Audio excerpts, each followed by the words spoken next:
There was a night when an entire nation stood trapped between water and war. Behind them, the most powerful army in the ancient world. In front of them, a sea that could not be crossed. No strategy left. And yet that impossible position was not an accident. The crossing of the Red Sea is often remembered as a dramatic miracle. Water dividing, walls rising, an army swallowed at dawn. But what if the most important part of the story is not how the sea opened, but why they were led there in the first place? Why take the longer route instead of the shorter road north? Why allow Pharaoh's army to pursue them to the very edge? Why guide them into a place that looked like a trap? And what actually changed in that moment and beyond geography? This was not just an escape from Egypt. It was a decisive break from a past that had shaped them for generations. To understand what happened at the sea, we need to look at the event itself, the historical setting around it, and the deeper meaning beneath it. Because that night was not only about water dividing, it was about fear ending. It was about identity shifting. And it was about a boundary that would permanently separate slavery from freedom. The sea stretched endlessly before them, dark and unmoving, while behind them the thunder of chariots rolled across the desert floor and the dust of Egypt's army rose into the sky. Pharaoh had changed his mind, and the ruler who had finally released them after devastating plagues was now pursuing them with the full strength of his military power. In that moment, freedom felt fragile and uncertain, as the Israelites, newly delivered from generations of slavery, stood trapped between water and war. Exodus 14 places them in a position that makes little strategic sense. Mountains rise on either side, forming natural barriers that prevent escape. The Red Sea blocks the way forward, vast and uncrossable. Pharaoh's elite chariots close in from behind, disciplined and relentless. When the people see the approaching army, fear spreads quickly through the camp. Panic turns into accusation, and they confront Moses with bitterness, asking if he brought them into the wilderness to die because there were no graves left in Egypt. It is a deeply human reaction, because fear erases memory and magnifies danger, causing people to forget the miracles they once witnessed. Moses responds with calm conviction, telling them not to be afraid but to stand firm and watch what the Lord will do. His words seem almost unreasonable given the visible reality, because the sea remains unmoved and the army continues to advance. Yet faith often speaks before circumstances shift. God instructs Moses to stretch out his hand over the sea, and that night a strong east wind begins to blow. It does not last for a brief dramatic moment. Instead, it blows steadily through the darkness for hours, reshaping the waters in ways no human power could command. Gradually, something extraordinary begins to take shape. The waters start to divide, pushed back by a force greater than nature itself. The text describes walls of water rising on both sides, while dry ground forms in the middle, creating a passage where none had existed. This is not poetic exaggeration, but a physical transformation of the landscape. Where waves once ruled freely, a path now appears and the people must decide whether they trust what they see. Stepping onto that seabed required courage. The ground beneath them was once ocean floor, still damp and unfamiliar. As they begin to walk, families move together, parents guiding children, elders supported by younger hands. The sound of wind mixes with distant echoes of Egyptian chariots approaching.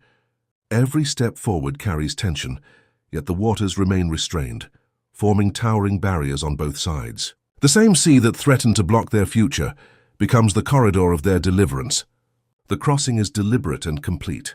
Every man, woman, and child moves through the divided waters, advancing toward the opposite shore. Faith unfolds step by step in steady obedience. Behind them, Pharaoh's army follows into the same path, confident in their strength and numbers.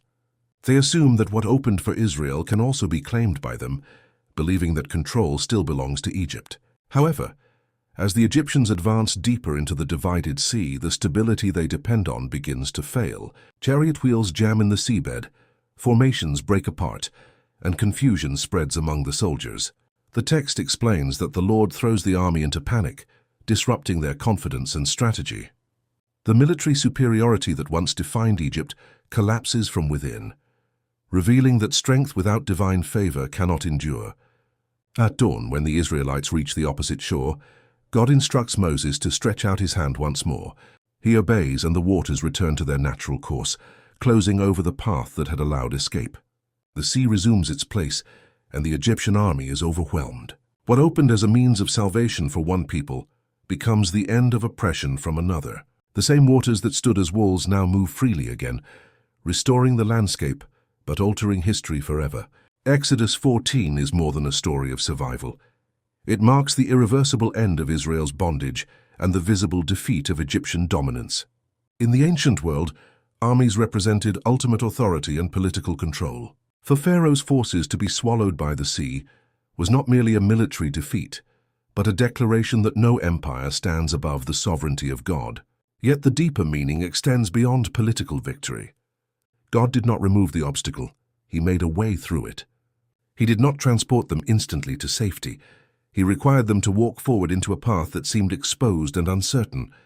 The Israelites arrived at the shoreline in fear, but they left it with a deeper understanding of who God was and who they were as His people. Slaves entered the sea, and a free nation emerged on the other side, shaped not by fear but by trust.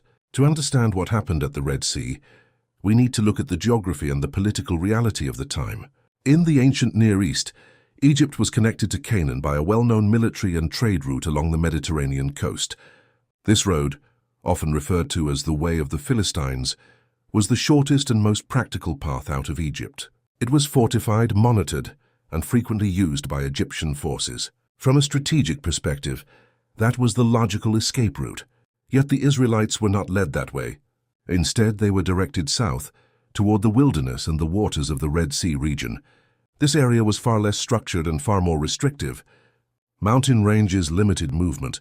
The desert terrain offered little protection, and the shoreline itself created a natural barrier.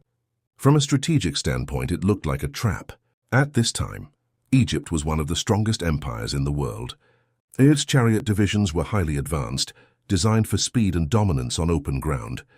When Pharaoh pursued the Israelites, he did not send a symbolic patrol. He mobilized elite units, signaling serious intent to reclaim control. In the ancient world, large bodies of water also carried symbolic meaning.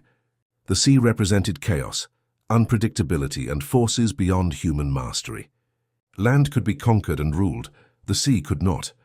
So geographically and politically, Israel stood in a vulnerable position.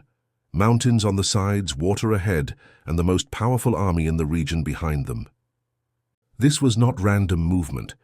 It was a decisive moment placed at the intersection of geography, empire, and identity. But the most important question is not how the sea opened. It is why it needed to. God could have chosen a quieter exit, a route with less tension, a departure that avoided confrontation.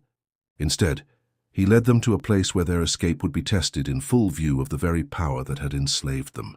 Because freedom that avoids confrontation often leaves fear alive.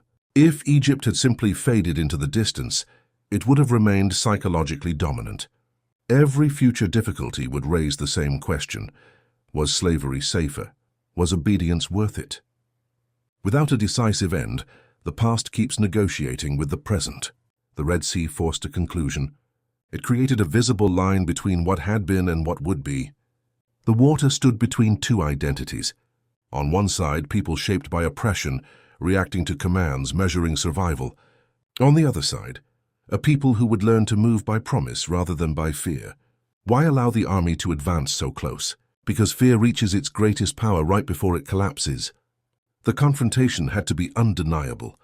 The empire had to follow them into the very space that symbolized chaos and uncertainty. And there, where control normally disappears, control shifted. The sea did not disappear, it obeyed. That is the deeper shift. The same force that once symbolized unpredictability became structured. The chaos stood still.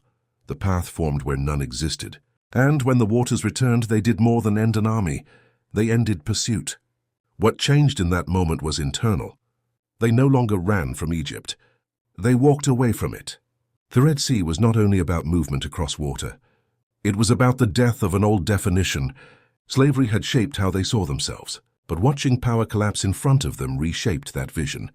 Obstacles do not always vanish. Sometimes they become the boundary that protects the future from the past. At the sea, geography shifted, but identity shifted even more.